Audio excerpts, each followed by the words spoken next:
everyone, it's Pia, and it's been a while since I did a vlog. If I'm not mistaken, it's been 6 months since my last video was uploaded. And for today's video, I would be sharing with you some tips on how I was able to save up and invest on the things that I really want to invest with. Before I start this vlog, I want you to grab a pen and paper or your phone or your laptop or wherever you can write down the questions, and it's up to you if you want to answer it before finishing this vlog or after finishing this vlog. So yeah. So the first question is, what is your end goal? I want you to think about these questions and the answers thoroughly, and after contemplating on what you really want, I want you to write it down. Is it for an investment? Is it for your future plans? Is it for your future family? For your future travel? Anything that comes up in your mind and tingin mo na yun talaga yung end goal mo or pinaka-priority mo, yun yung ilagay mo. Number 2 is, how much is your daily expenses? So I need you to write down all of your daily expenses on that piece of paper or on your phone or laptop, and I want you to subtract it or less it on your take-home pay.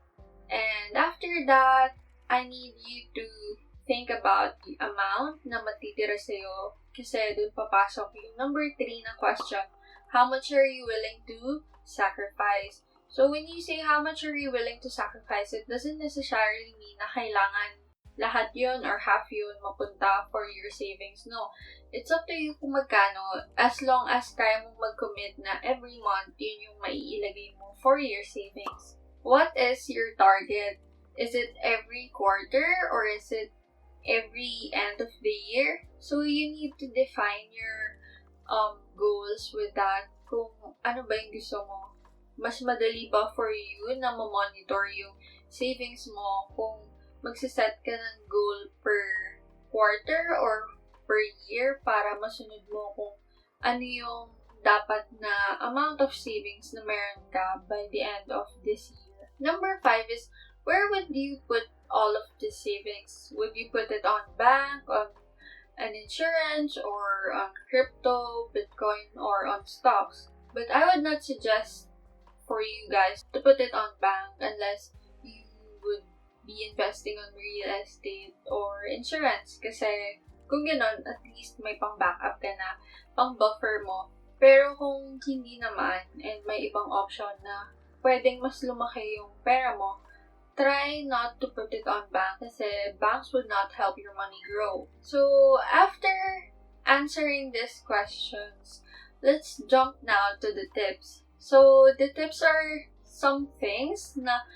madaling sabihin, to be honest, but mahirap mag-commit or mahirap panindigan. Kasi, most of the time, ganun naman yung nangyayari na kung ano yung mabilis for us to say, it's hard to commit or it's hard to stay religious on it. So, number 1 is, cut the unnecessary gastos. What do I mean by unnecessary gastos? It doesn't mean na huwag ka na gumastos at all. It only meant na kung ano yung pwedeng tanggalin or pwedeng magkaroon ng alternative na magkakaroon ka ng additional saving, yun yung gawin mo.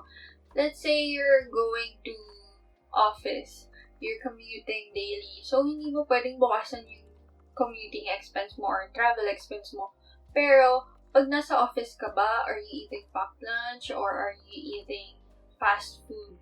Kung everyday nagpa-fast food ka, try to lessen it kasi dun mo ma-realize na sobrang dami pala ng nasasayang mo money.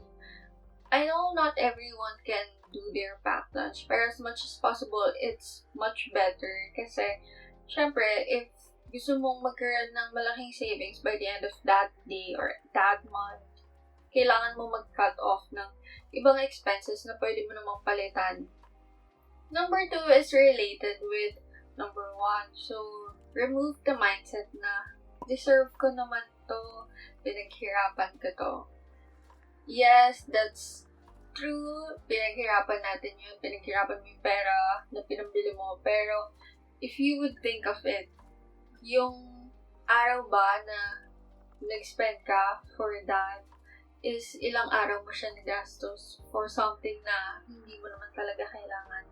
So, it's fine to treat yourself, pero it's not fine to treat yourself every week or twice a month.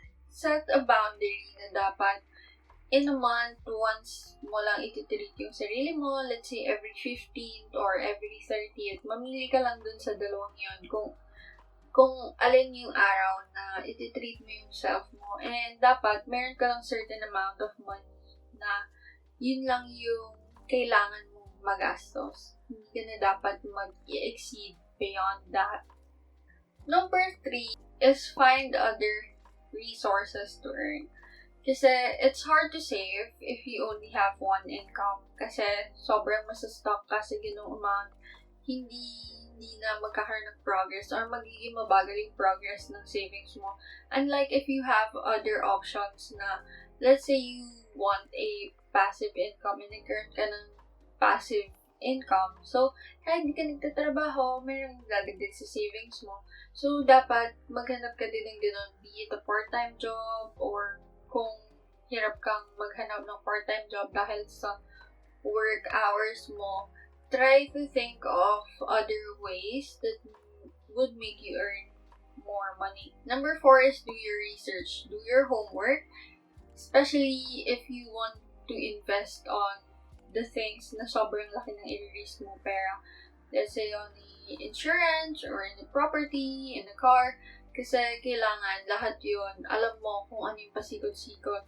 Kasi if hindi mo alam yung pasikot-sikot ay nadadala ka lang dun sa sinasabi ng iba na mabilis tumaas yung money or yung value ng pera na i-invest mo if you would invest in stocks, in crypto, or in Bitcoin.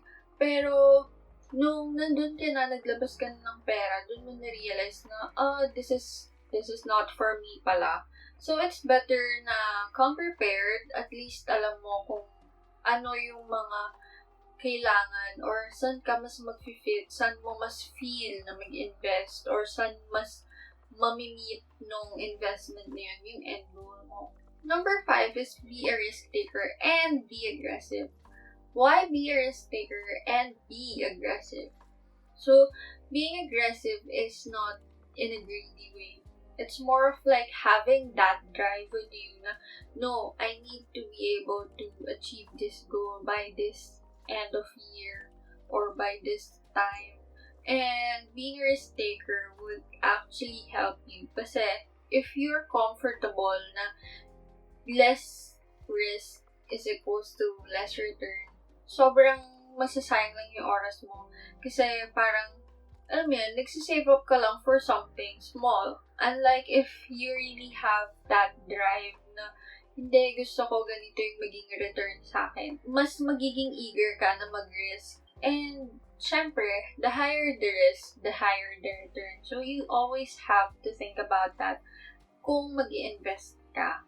Number 6 is, never be afraid to ask the people who has more knowledge about the investment that you want. So, kung meron kang kakilala na nag-invest sa ganito, let's say sa insurance, try to ask them, oy, sino yung or can you refer that, or ano yung mga ginawa mo, and such. Kasi, syempre, yung mga tao naman, kapag nalaman nila na you're trying to look for something, they would help you. Minsan nga, they would refer you pa, especially if they really trust the person. So, never be afraid kasi sila din yung mag-help sa'yo kung ano yung pros and cons kapag dito ka, dyan, kasi syempre pinagdaanan na nila yun. And, mas magiging wide yung options mo as well as magiging iba yung perspective mo sa ibang bagay. Siguro, let's say, feeling mo okay dito, tapos out of everyone, let's say you have 10 friends and then 5 of them said na iba yung negative yung naging feedback nila for that. So, meron ka ng option na, okay, medyo 50-50 na pala ako for that. Number 7 is have many options, whether it's for your sources of income or for your investment. Kasi not everything actually goes your way. Minsan, yung akala mo mag-work out na hindi pa pala. So, kung isa lang yung option mo ng sources of income, paano kapag nawala yun sa'yo? So, titigil na lahat yung savings mo. Which is, we don't want that. So, you have to really have more sources of income. And if sa investment mo naman, kung hindi siya mag-work out, let's say, unang target mo is real estate, pero wala kang mahanap dun sa preferred budget mo and preferred location mo. So, kaysa matenga yung pera mo, kailangan meron kang option to saan ko ba siya ilalagay. Is it for a car? Is it for an insurance? Or is it for my travel? Kasi sometimes we tend to spend, lalo na kung may cash on hand tayo, tapos hindi na natin alam kung saan dapat mapunta yung pera na yun. And number 8 is focus on your goal. I tend to hear other people say, you're only on your 20s, why are you investing on a property? Why are you not investing on a car? Why are you investing on an insurance? Why are you not investing on this and that and those? And by the end of the day, it's still up to you. Don't be discouraged if you hear other people say those things to you. Kasi, syempre, ikaw yung magbabayad, ikaw yung gigastos, ikaw yung magpapakahirap para dun sa goal mo. So, the only thing that you have to remind yourself is, kailangan ko mag-focus dun sa goal ko, kailangan ma-achieve ko yun by this set of time. Kasi, hindi man kailangan i-explain sa lahat ng tao bakit nga ba yun yung goal mo, bakit nga ba dun mo gusto mag-invest, or bakit nga ba mas pinili mo yun. Kasi everyone has a different reason kung bakit dun sila nag-i-invest. The same goes to you. So you don't always have to explain yourself on why you chose that. And number 9 is don't expect na your money would grow in a snap. Kasi other people think, especially those people who doesn't really know or doesn't really have much knowledge with crypto, Bitcoin, and stocks, they think na on the spot, kapag nag-invest sila dun sa certain company na yun, it would grow the next day. Yes, it might grow, pero there could also be a downside. Kasi just like what I experienced before when I was starting to explore the side of stocks, I tried to buy stocks on 2 companies, and then after that, the next day, biglang sobrang baba na niya. So, there would be times na gano'n, na akala mo tataas agad yung pera mo, and then the next day, it would be on its lowest. And, yun nga, kailangan mo talaga i-risk yung pera mo for it to grow. And kailangan, syempre, alam mo din kung kailan mo i-let go yung binili mo na yun, kailan mo siya kailangan ibenta. So, yeah, that would be all of my tips right now, or for now. And if you have any questions about those, you can just message me. And for the suggestions, I would only suggest 4 things right now. First is do freelancing if you can, especially if you have free time. And then number 2 is sell your things. Not necessarily everything in your house, but most of the things that you don't really use often anymore, especially if it's clothes or if it's shoes or yung ibang gadgets nyo na meron pang value, it might not be useful for you anymore, but for other people, it might be useful. You're not only the clutter on your space, but you're also gaining money from it. Number 3 is if you're on the digital side, you can try selling your artworks, especially if you like to create websites, logos, and such, or if you know how to do CAD. There are some sites where you can get client and they pay a good amount of money. So it would also be helpful for your savings. And lastly, if you really are passionate about something, you can turn it into a small business. But having a small business is not an easy job, especially if you don't have that ample amount of connection and support or resources. Kasi if you don't, you need to start from scratch talaga na you have to gain much followers and such. So that would be all for now. If you have any suggestions or if you have any questions that I might be able to help, you can also reach me out on my Instagram, TikTok, as well as on my email.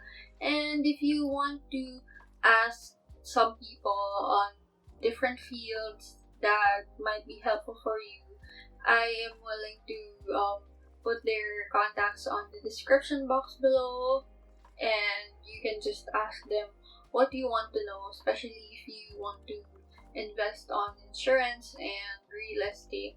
So yeah, that would be all for today. Bye!